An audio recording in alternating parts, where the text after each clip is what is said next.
Welcome to Moonlit Sleep Stories. Tonight, we bring you a calming fairy tale made to help you relax, unwind, and drift into peaceful sleep.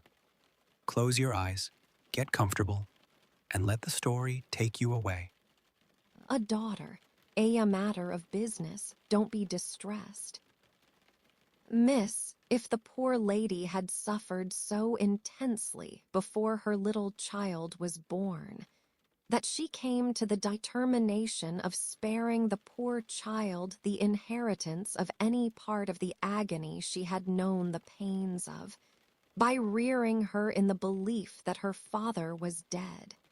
No, don't kneel. In heaven's name, why should you kneel to me? For the truth. Oh dear, good, compassionate sir, for the truth. A matter of business. You confuse me, and how can I transact business if I am confused? Let us be clear-headed. If you could kindly mention now, for instance, what 9 times 9pence are, or how many shillings in 20 guineas, it would be so encouraging. I should be so much more at my ease about your state of mind. Without directly answering to this appeal, she sat so still when he had very gently raised her, and the hands that had not ceased to clasp his wrists were so much more steady than they had been, that she communicated some reassurance to Mr. Jarvis Lorry. That's right, that's right. Courage, business. You have business before you, useful business. Miss Manette, your mother took this course with you. And when she died, I believe broken-hearted, having never slackened her unavailing search for your father, she left you, at 2 years old, to grow to be blooming, beautiful, and happy, without the dark cloud upon you of living in uncertainty, whether your father soon wore his heart out in prison, or wasted there through many lingering years. As he said the words, he looked down, with an admiring pity, on the flowing golden hair, as if he pictured to himself that it might have been already tinged with gray. You know that your parents had no great possession, and that what they had was secured to your mother and to you. There has been no new discovery of money or of any other property, but he felt his wrist held closer, and he stopped. The expression in the forehead, which had so particularly attracted his notice, and which was now immovable, had deepened into one of pain and horror. But he has been found. He is alive. Greatly changed, it is too probable, almost a wreck, it is possible, though we will hope the best. Still alive. Your father has been taken to the house of an old servant in Paris, and we are going there. I, to identify him if I can. You, to restore him to life, love, duty, rest, comfort. A shiver ran through her frame, and from it through his. She said in a low, distinct, awe-stricken voice, as if she were saying it in a dream, I am going to see his ghost. It will be his ghost, not him. Mr. Lorry quietly chafed the hands that held his arm. There, there, there. See now, see now. The best and the worst are known to you now. You are well on your way to the poor wronged gentleman, and with a fair sea voyage and a fair land journey, you will be soon at his dear side. She repeated in the same tone, sunk to a whisper, I have been free, I have been happy, yet his ghost has never haunted me. Only one thing more. said Mr. Lorry, laying stress upon it as a wholesome means of enforcing her attention. He has been found under another name, his own, long forgotten or long concealed. It would be worse than useless now to inquire which, worse than useless to seek to know whether he has been for years overlooked or always designedly held prisoner. It would be worse than useless now to make any inquiries, because it would be dangerous. Better not to mention the subject, anywhere or in any way, and to remove him, for a while at all events, out of France. Even I, safe as an Englishman, and even Tellson's, important as they are to French credit, avoid all naming of the matter. I carry about me not a scrap of writing openly referring to it. This is a secret service altogether. My credentials, entries, and memoranda are all comprehended in the one line, recalled to life, which may mean anything. But what is the matter? She doesn't notice a word. Miss Manette, perfectly still and silent, and not even fallen back in her chair, she sat under his hand, utterly insensible, with her eyes open and fixed upon him. And with that last expression, looking as if it were carved or branded into her forehead. So close was her hold upon his arm that he feared to detach himself lest he should hurt her. Therefore he called out loudly for assistance without moving.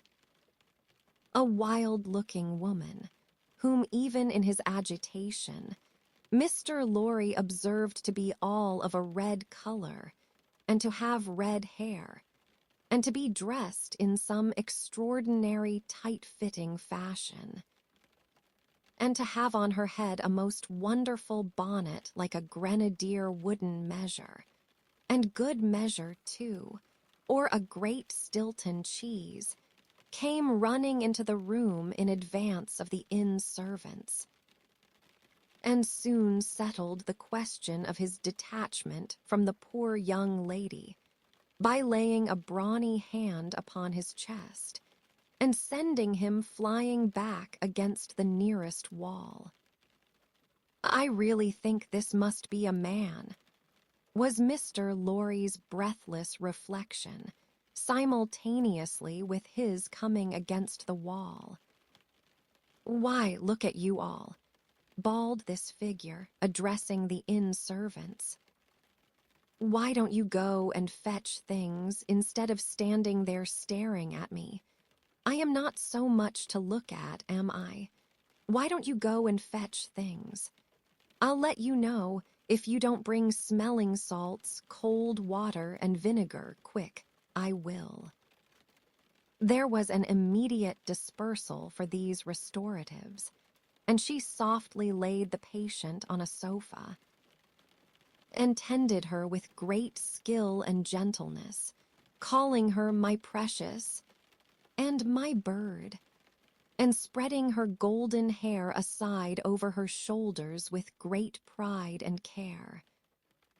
"And you in brown," she said, indignantly turning to Mr. Lorry.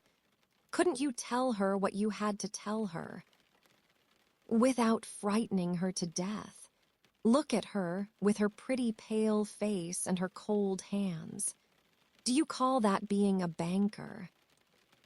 Mr. Lorry was so exceedingly disconcerted by a question so hard to answer that he could only look on, at a distance, with much feebler sympathy and humility, while the strong woman, having banished the inn servants under the mysterious penalty of letting them know, something not mentioned if they stayed there, staring, recovered her charge by a regular series of gradations, and coaxed her to lay her drooping head upon her shoulder.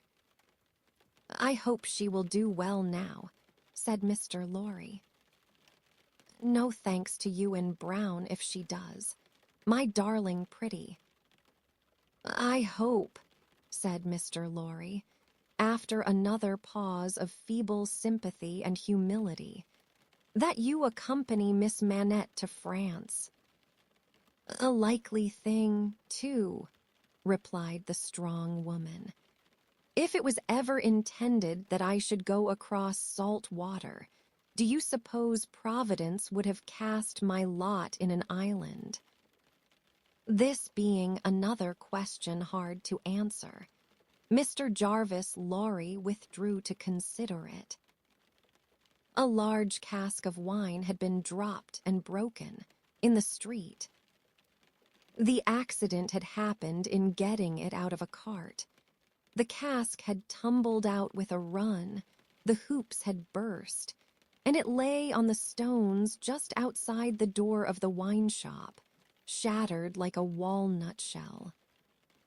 All the people within reach had suspended their business, or their idleness, to run to the spot and drink the wine. The rough, irregular stones of the street, pointing every way, and designed, one might have thought, expressly to lame all living creatures that approached them, had dammed it into little pools. These were surrounded, each by its own jostling group or crowd, according to its size. Some men kneeled down, made scoops of their two hands joined, and sipped, or tried to help women who bent over their shoulders to sip, before the wine had all run out between their fingers. Others, men and women, dipped in the puddles with little mugs of mutilated earthenware, or even with handkerchiefs from women's heads, which were squeezed dry into infants' mouths. Others made small mud embankments to stem the wine as it ran. Others, directed by lookers-on up at high windows, darted here and there, to cut off little streams of wine that started away in new directions. Others devoted themselves to the sodden and lee-dyed pieces of the cask, licking, and even champing the moister, wine-rotted fragments with eager relish. There was no drainage to carry off the wine, and not only did it all get taken up, but so much mud got taken up along with it that there might have been a scavenger in the street if anybody acquainted with it could have believed in such a miraculous presence. A shrill sound of laughter and of amused voices, voices of men, women, and children, resounded in the street while this wine game lasted. There was little roughness in the sport and much playfulness. There was a special companionship in it, an observable inclination on the part of everyone to join some other one, which led, especially among the luckier or lighter-hearted, to frolicsome embraces, drinking of healths, shaking of hands, and even joining of hands and dancing, a dozen together. When the wine was gone, and the places where it had been most abundant were raked into a gridiron pattern by fingers, these demonstrations ceased as suddenly as they had broken out. The man who had left his saw sticking in the firewood he was cutting set it in motion again. The women who had left on a doorstep the little pot of hot ashes, at which she had been trying to soften the pain in her own starved fingers and toes, or in those of her child, returned to it. Men with bare arms, matted locks, and cadaverous faces, who had emerged into the winter light from cellars, moved away to descend again, and a gloom gathered on the scene that appeared more natural to it than sunshine. The wine was red wine, and had stained the ground of the narrow street in the suburb of St. Antoine, in Paris, where it was spilled. It had stained many hands, too, and many faces, and many naked feet, and many wooden shoes. The hands of the man who sawed the wood left red marks on the billets, and the forehead of the woman who nursed her baby was stained with the stain of the old rag she wound about her head again. Those who had been greedy with the staves of the cask had acquired a tigerish smear about the mouth, and one tall joker so besmirched. His head more out of a long, squalid bag of a nightcap than in it, scrawled upon a wall with his finger dipped in muddy wine lees, blood. The time was to come when that wine too would be spilled on the street stones, and when the stain of it would be read upon many there. And now that the cloud settled on St. Antoine, which a momentary gleam had driven from his sacred countenance, the darkness of it was heavy. Cold, dirt, sickness, ignorance, and want were the lords in waiting on the saintly presence, nobles of great power all of them, but most especially the last. Samples of a people that had undergone a terrible grinding and regrinding in the mill, and certainly not in the fabulous mill which ground old people young. Shivered at every corner, passed in and out at every doorway, looked from every window, fluttered in every vestige of a garment that the wind shook. The mill which had worked them down was the mill that grinds young people old. The children had ancient faces and grave voices. And upon them, and upon the grown faces, and plowed into every furrow of age and coming up afresh, was the sigh, hunger. It was prevalent everywhere. Hunger was pushed out of the tall houses, in the wretched clothing that hung upon poles and lines. Hunger was patched into them with straw and rag and wood and paper. Hunger was repeated in every fragment of the small modicum of firewood that the man sawed off. Hunger stared down from the smokeless chimneys and started up from the filthy street that had no offal. Among its refuse of anything to eat, hunger was the inscription on the baker's shelves, written in every small loaf of his scanty stock of bad bread, at the sausage shop, in every dead dog preparation that was offered for sale. Hunger rattled its dry bones among the roasting chestnuts in the turned cylinder. Hunger was shred into atomics in every farthing porringer of husky chips of potato, fried with some reluctant drops of oil. Its abiding place was in all things fitted to it.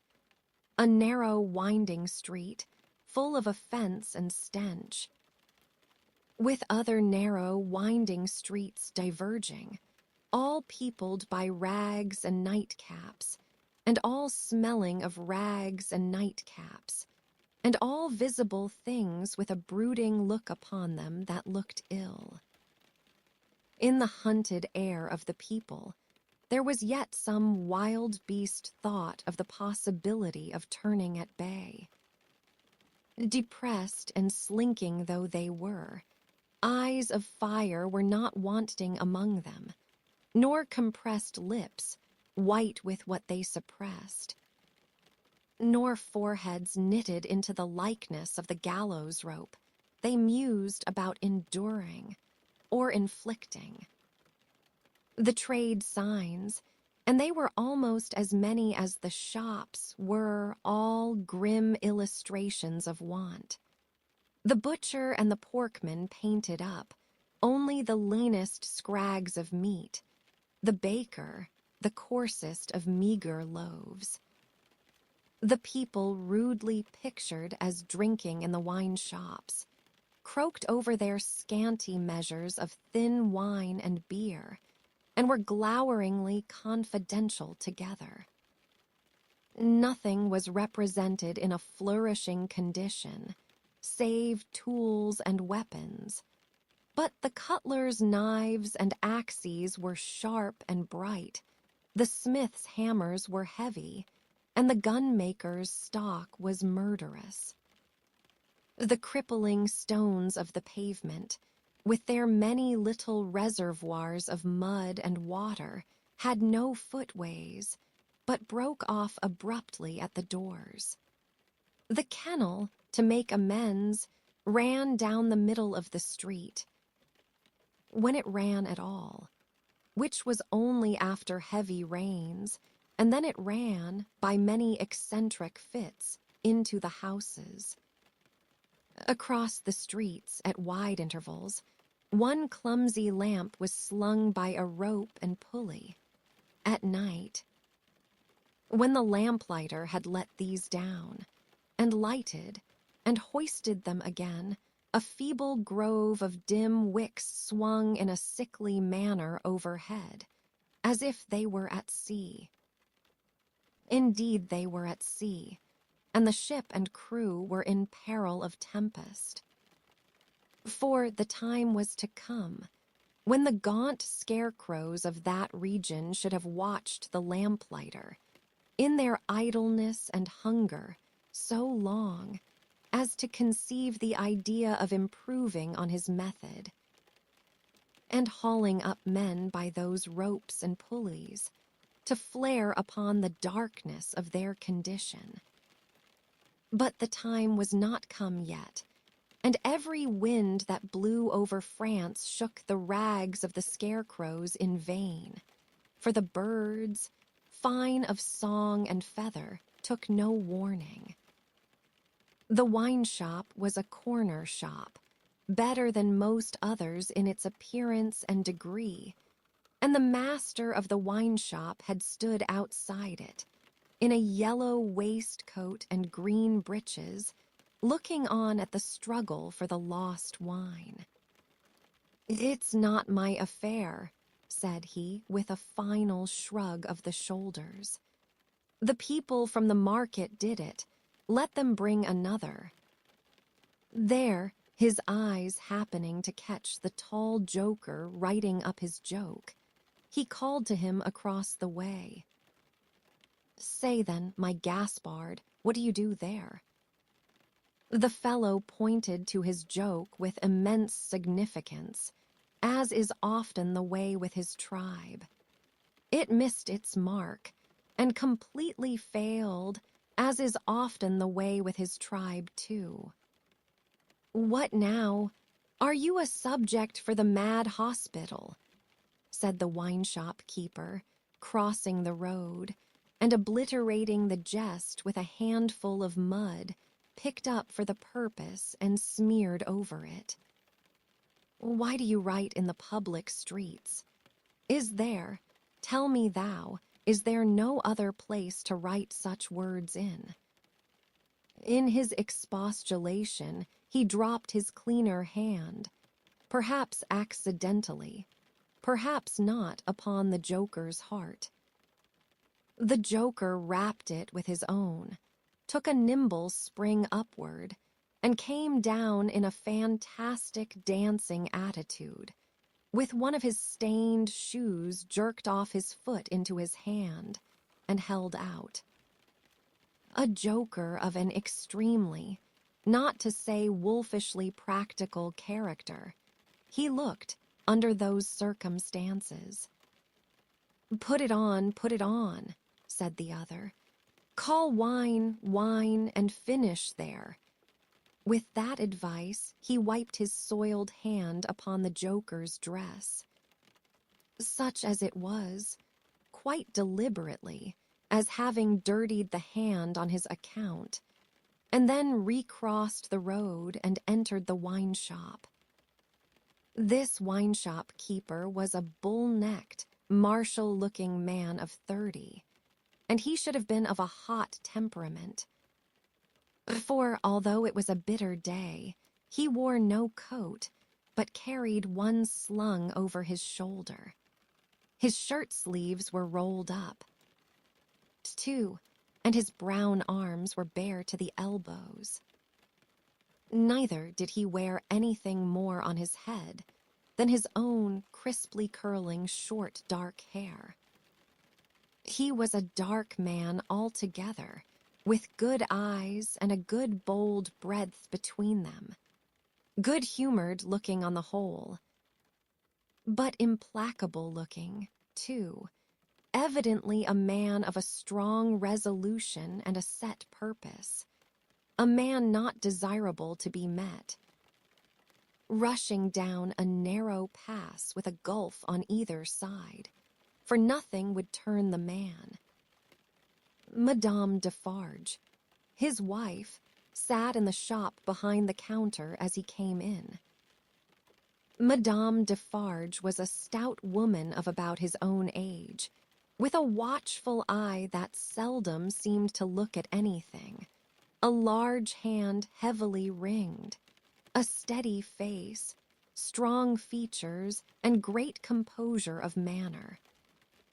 There was a character about Madame Defarge, from which one might have predicated that she did not often make mistakes against herself in any of the reckonings over which she presided. Madame Defarge, being sensitive to cold, was wrapped in fur, and had a quantity of bright shawl twined about her head, though not to the concealment of her large earrings. Her knitting was before her, but she had laid it down to pick her teeth with a toothpick.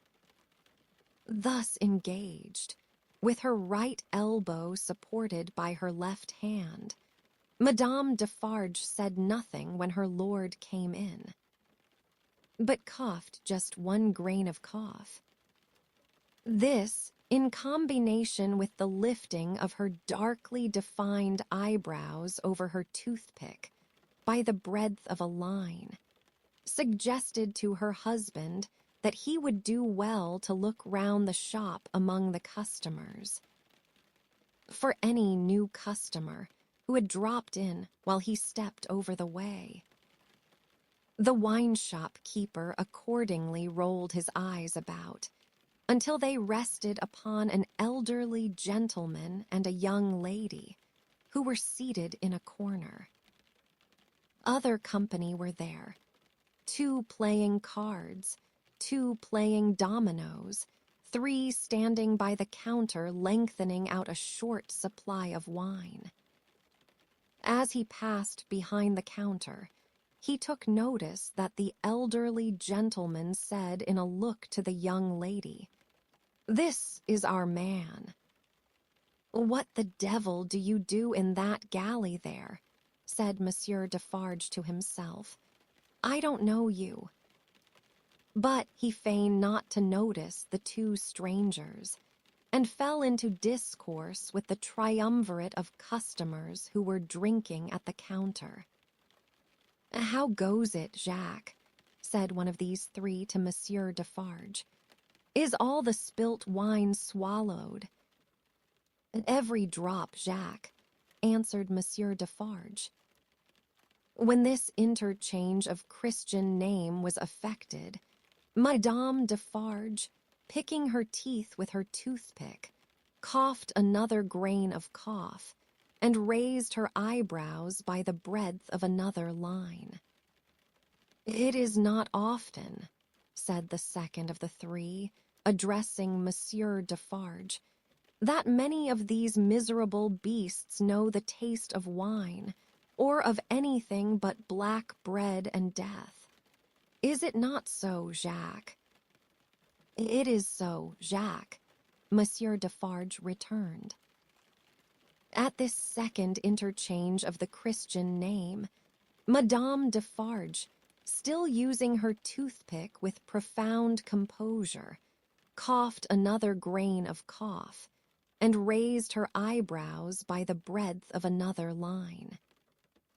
The last of the three now said his say, as he put down his empty drinking vessel and smacked his lips. Ah, so much the worse.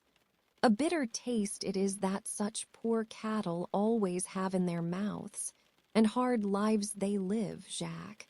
Am I right, Jacques? You are right, Jacques, was the response of Monsieur Defarge.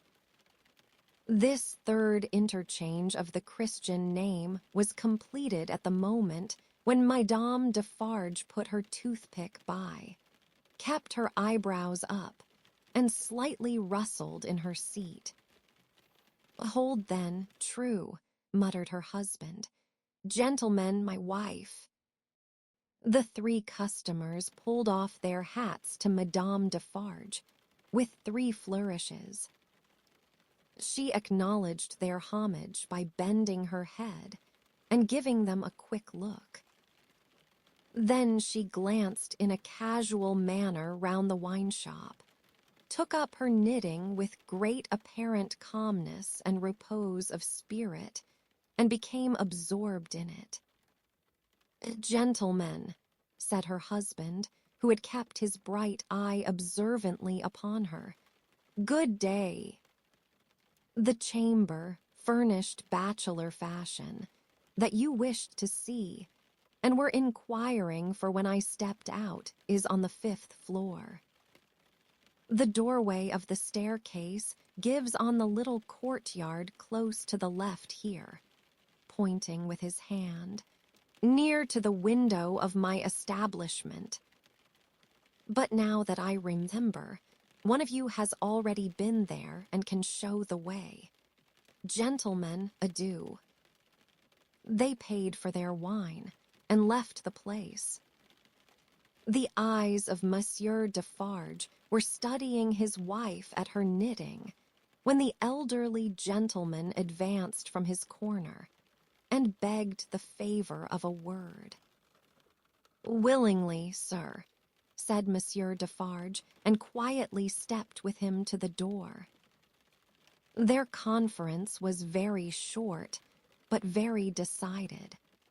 Almost at the first word, Monsieur Defarge started and became deeply attentive. It had not lasted a minute when he nodded and went out. The gentleman then beckoned to the young lady, and they, too, went out. Madame Defarge knitted with nimble fingers and steady eyebrows, and saw nothing. Mr. Jarvis Lorry and Miss Manette, emerging from the wine shop thus, joined Monsieur Defarge in the doorway to which he had directed his own company just before. It opened from a stinking little black courtyard, and was the general public entrance to a great pile of houses, inhabited by a great number of people. In the gloomy tile-paved entry to the gloomy tile-paved staircase, Monsieur Defarge bent down on one knee to the child of his old master, and put her hand to his lips. It was a gentle action, but not at all gently done. A very remarkable transformation had come over him in a few seconds. He had no good humor in his face, nor any openness of aspect left, but had become a secret, angry, dangerous man. "It is very high. It is a little difficult. Better to begin slowly." Thus Monsieur Defarge, in a stern voice, to Mr. Lorry, as they began ascending the stairs. "Is he alone?" the latter whispered. "Alone. God help him who should be with him," said the other in the same low voice. "Is he always alone, then?" "Yes, of his own desire, of his own necessity, as he was when I first saw him after they found me and demanded to know if I would take him, and at my peril be discreet. As he was then, so he is now. He is greatly changed. Changed. The keeper of the wine shop stopped to strike the wall with his hand and mutter a tremendous curse. No direct answer could have been half so forcible. Mr. Lorry's spirits grew heavier and heavier as he and his two companions ascended higher and higher. Such a staircase, with its accessories, in the older and more crowded parts of Paris, would be bad enough now. But at that time, it was vile indeed to unaccustomed and unhardened senses. Every little habitation within the great foul nest of one high building, that is to say, the room or rooms within every door that opened on the general staircase, left its own heap of refuse on its own landing, besides flinging other refuse from its own windows. The uncontrollable and hopeless mass of decomposition so engendered would have polluted the air, even if poverty and deprivation had not loaded it with their intangible impurities. The two bad sources combined made it almost insupportable. Through such an atmosphere, by a steep dark shaft of dirt and poison, the way lay. Yielding to his own disturbance of mind, and to his young companion's agitation, which became greater every instant, Mr. Jarvis Lorry twice stopped to rest. Each of these stoppages was made at a doleful grating, by which any languishing good airs that were left uncorrupted seemed to escape, and all spoilt and sickly vapors seemed to crawl in. Through the rusted bars, tastes rather than glimpses were caught of the jumbled neighborhood, and nothing within range, nearer or lower than the summits of the two great towers of Notre Dame, had any promise on it of healthy life or wholesome aspirations. At last, the top of the staircase was gained, and they stopped for the third time. There was yet an upper staircase, of a steeper inclination and of contracted dimensions, to be ascended before the garret story was reached. The keeper of the wine shop, always going a little in advance, and always going on the side which Mr. Lorry took, as though he dreaded to be asked any question by the young lady, turned himself about here, and, carefully feeling in the pockets of the coat he carried over his shoulder, took out a key. "The door is locked, then, my friend," said Mr. Lorry, surprised. "Aye, yes," was the grim reply of Monsieur Defarge. "You think it necessary to keep the unfortunate gentleman so retired. I think it necessary to turn the key."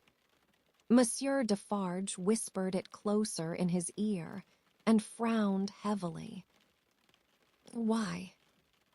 Why, because he has lived so long, locked up, that he would be frightened, rave, tear himself to pieces, die, come to I know not what harm, if his door was left open." "Is it possible?" exclaimed Mr. Lorry. "Is it possible?" repeated Defarge bitterly.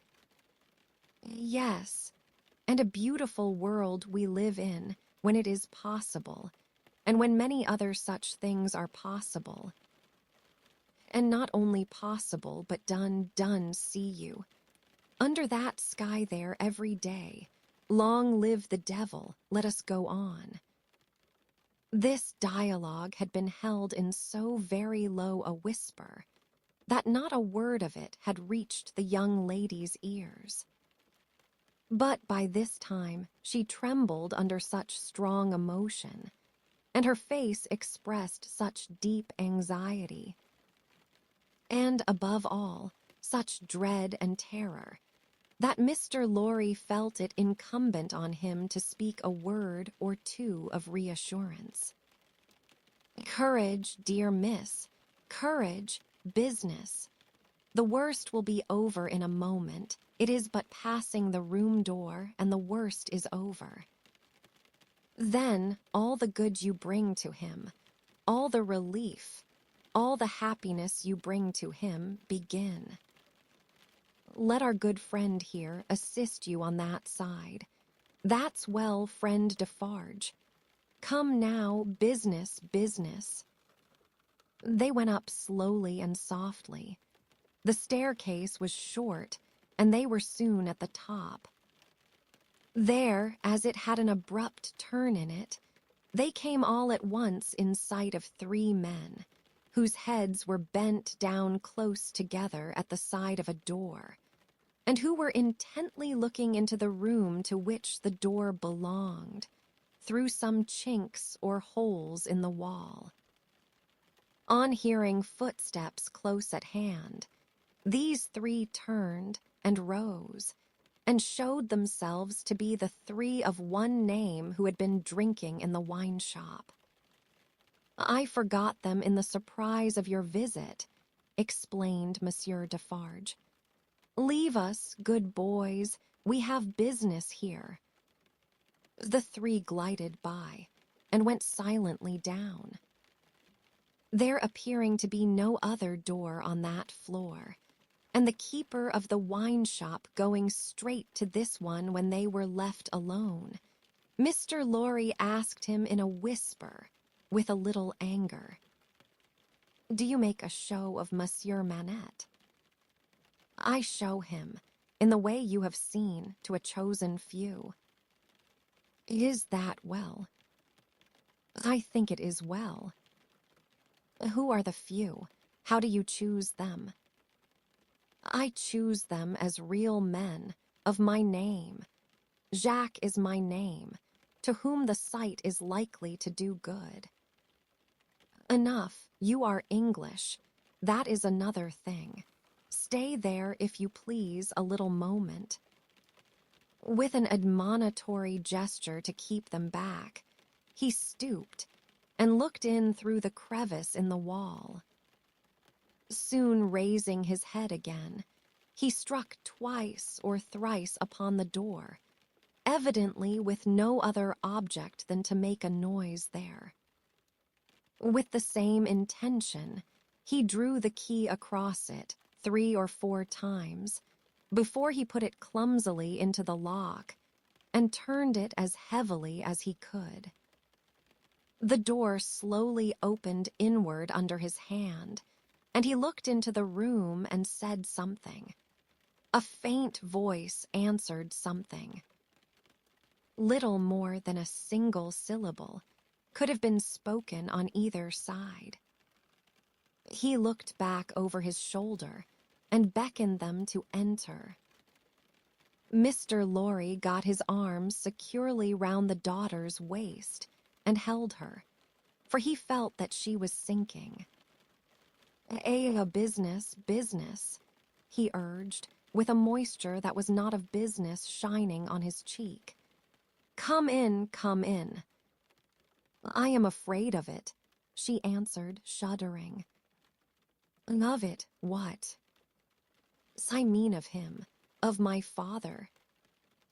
Rendered in a manner desperate, by her state and by the beckoning of their conductor, he drew over his neck the arm that shook upon his shoulder, lifted her a little, and hurried her into the room. He sat her down just within the door, and held her, clinging to him. Defarge drew out the key, closed the door, locked it on the inside, took out the key again and held it in his hand. Defarge drew out the key, closed the door, locked it on the inside, took out the key again and held it in his hand. All this he did, methodically, and with as loud and harsh an accompaniment of noise as he could make. Finally, he walked across the room with a measured tread to where the window was. He stopped there and faced round. The garret, built to be a depository for firewood and the like, was dim and dark, for the window of dormer shape was in truth a door in the roof, with a little crane over it for the hoisting up of stores from the street, unglazed and closing up the middle in two pieces, like any other door of French construction. To exclude the cold, one half of this door was fast closed, and the other was opened but a very little way. Such a scanty portion of light was admitted through these means, that it was difficult, on first coming in, to see anything, and long habit alone could have slowly formed in anyone the ability to do any work requiring nicety in such obscurity. Yet work of that kind was being done in the garret, for with his back towards the door, and his face towards the window where the keeper of the wine shop stood looking at him, a white-haired man sat on a low bench, stooping forward and very busy, making shoes. "A good day," said Monsieur Defarge, looking down at the white head that bent low over the shoemaking. It was raised for a moment, and a very faint voice responded to the salutation, as if it were at a distance. "A good day. You are still hard at work, I see." After a long silence, the head was lifted for another moment, and the voice replied, "Yes, I am working." This time, a pair of haggard eyes had looked at the questioner, before the face had dropped again. The faintness of the voice was pitiable and dreadful. It was not the faintness of physical weakness, though confinement and hard fare no doubt had their part in it. Its deplorable peculiarity was that it was the faintness of solitude and disuse. It was like the last feeble echo of a sound made long and long ago. So entirely had it lost the life and resonance of the human voice, that it affected the senses like a once beautiful color faded away into a poor weak stain. So sunken and suppressed it was, that it was like a voice underground. So expressive it was of a hopeless and lost creature, that a famished traveler, wearied out by lonely wandering in a wilderness, would have remembered home and friends in such a tone before lying down to die. Some minutes of silent work had passed, and the haggard eyes had looked up again, not with any interest or curiosity, but with a dull mechanical perception, beforehand, that the spot where the only visitor they were aware of had stood was not yet empty. "I want," said Defarge, who had not removed his gaze from the shoemaker, "to let in a little more light here. You can bear a little more." The shoemaker stopped his work, looked with a vacant air of listening at the floor on one side of him, then similarly at the floor on the other side of him, then upward at the speaker. "What did you say?" "You can bear a little more light." I must bear it if you let it in, laying the palest shadow of a stress upon the second word. The opened half-door was opened a little further and secured at that angle for the time. A broad ray of light fell into the garret and showed the workman with an unfinished shoe upon his lap, pausing in his labor. His few common tools and various scraps of leather were at his feet and on his bench. He had a white beard, raggedly cut but not very long, a hollow face, and exceedingly bright eyes. The hollowness and thinness of his face would have caused them to look large, under his yet dark eyebrows and his confused white hair, though they had been really otherwise. But they were naturally large, and looked unnaturally so. His yellow rags of shirt lay open at the throat, and showed his body to be withered and worn. He and his old canvas frock, and his loose stockings, and all his poor tatters of clothes, had, in a long seclusion from direct light and air, faded down to such a dull uniformity of parchment yellow that it would have been hard to say which was which. He had put up a hand between his eyes and the light, and the very bones of it seemed transparent. So he sat, with a steadfastly vacant gaze, pausing in his work. He never looked at the figure before him, without first looking down on this side of himself, then on that, as if he had lost the habit of associating place with sound. He never spoke, without first wandering in this manner and forgetting to speak. "Are you going to finish that pair of shoes today?" asked Defarge, motioning to Mr. Lorry to come forward. "What did you say?" "Do you mean to finish that pair of shoes today?" "I can't say that I mean to. I suppose so. I don't know." But the question reminded him of his work, and he bent over it again. Mr. Lorry came silently forward, leaving the daughter by the door. When he had stood, for a minute or two, by the side of Defarge, the shoemaker looked up. He showed no surprise at seeing another figure, but the unsteady fingers of one of his hands strayed to his lips as he looked at it. His lips, and his nails were of the same pale lead. A color, and then the hand dropped to his work, and he once more bent over the shoe. The look and the action had occupied but an instant. "You have a visitor, you see," said Monsieur Defarge.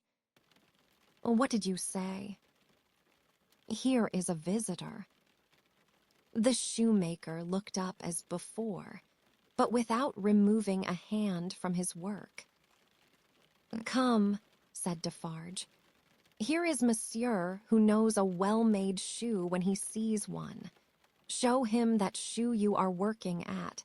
Take it, Monsieur." Mr. Lorry took it in his hand. "Tell Monsieur what kind of shoe it is, and the maker's name." There was a longer pause than usual before the shoemaker replied. "I forget what it was you asked me. What did you say?" "I said, couldn't you describe the kind of shoe, for Monsieur's information?" "It is a lady's shoe. It is a young lady's walking shoe. It is in the present mode." "I never saw the mode. I have had a pattern in my hand." He glanced at the shoe with some little passing touch of pride. "And the maker's name," said Defarge. Now that he had no work to hold, he laid the knuckles of the right hand in the hollow of the left. and then the knuckles of the left hand in the hollow of the right, and then passed a hand across his bearded chin, and so on in regular changes, without a moment's intermission. The task of recalling him from the vagrancy into which he always sank when he had spoken was like recalling some very weak person from a swoon, or endeavoring, in the hope of some disclosure, to stay the spirit of a fast-dying man. "Did you ask me for my name?" "Assuredly I did." 105, North Tower." "Is that all?" 105, North Tower." With a weary sound that was not a sigh, nor a groan, he bent to work again, until the silence was again broken. "You are not a shoemaker by trade," said Mr. Lorry, looking steadfastly at him. His haggard eyes turned to Defarge, as if he would have transferred the question to him. But as no help came from that quarter, they turned back on the questioner when they had sought the ground. "I am not a shoemaker by trade. No, I was not a shoemaker by trade. I learnt it here. I taught myself. I asked leave to—" He lapsed away, even for minutes, ringing those measured changes on his hands the whole time. His eyes came slowly back at last to the face from which they had wandered. When they rested on it, he started and resumed, in the manner of a sleeper that moment awake, reverting to a subject of last night. "I asked leave to teach myself, and I got it with much difficulty after a long while, and I have made shoes ever since." As he held out his hand for the shoe that had been taken from him, Mr. Lorry said, still looking steadfastly in his face, "Monsieur Manette, do you remember nothing of me?" The shoe dropped to the ground, and he sat looking fixedly at the questioner. "Monsieur Manette," Mr. Lorry laid his hand upon Defarge's arm. "Do you remember nothing of this man? Look at him. Look at me.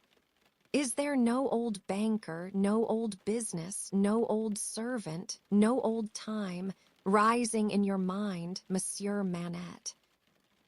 As the captive of many years sat looking fixedly, by turns, at Mr. Lorry and at Defarge, some long obliterated marks of an actively intent intelligence in the middle of the forehead gradually forced themselves through the black mist that had fallen on him. They were overclouded again, they were fainter, they were gone, but they had been there.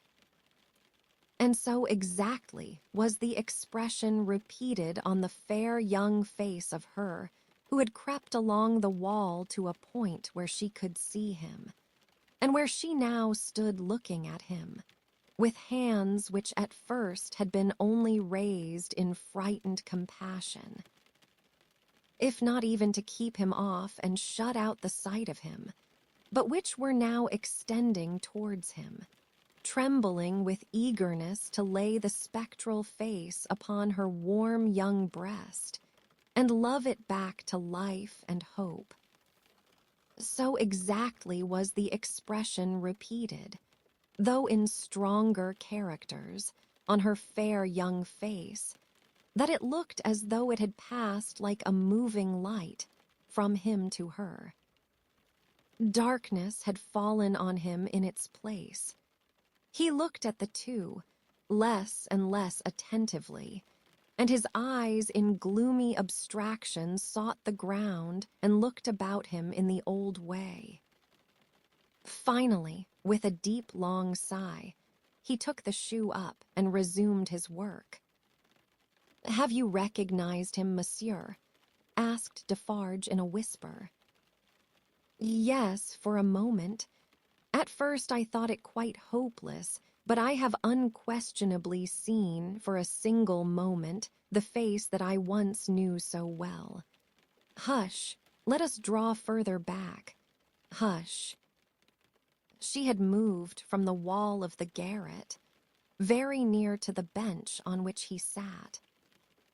There was something awful in his unconsciousness of the figure that could have put out its hand and touched him as he stooped over his labor. Not a word was spoken, not a sound was made. She stood like a spirit beside him, and he bent over his work. It happened, at length, that he had occasion to change the instrument in his hand for his shoemaker's knife. It lay on that side of him, which was not the side on which she stood.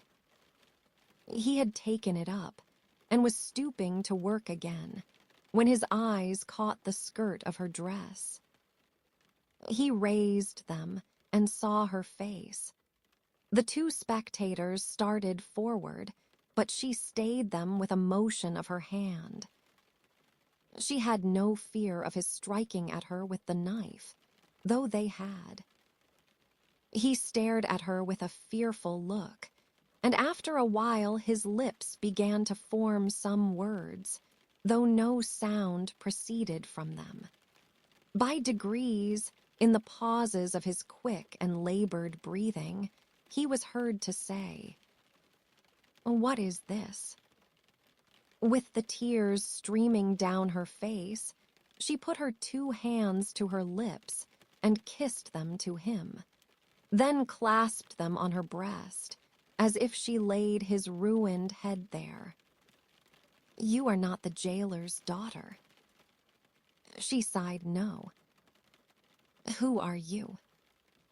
Not yet trusting the tones of her voice, she sat down on the bench beside him. He recoiled, but she laid her hand upon his arm. A strange thrill struck him when she did so, and visibly passed over his frame. He laid the knife down softly as he sat staring at her. Her golden hair, which she wore in long curls, had been hurriedly pushed aside and fell down over her neck. Advancing his hand by little and little, he took it up and looked at it. In the midst of the action he went astray, and with another deep sigh fell to work at his shoemaking.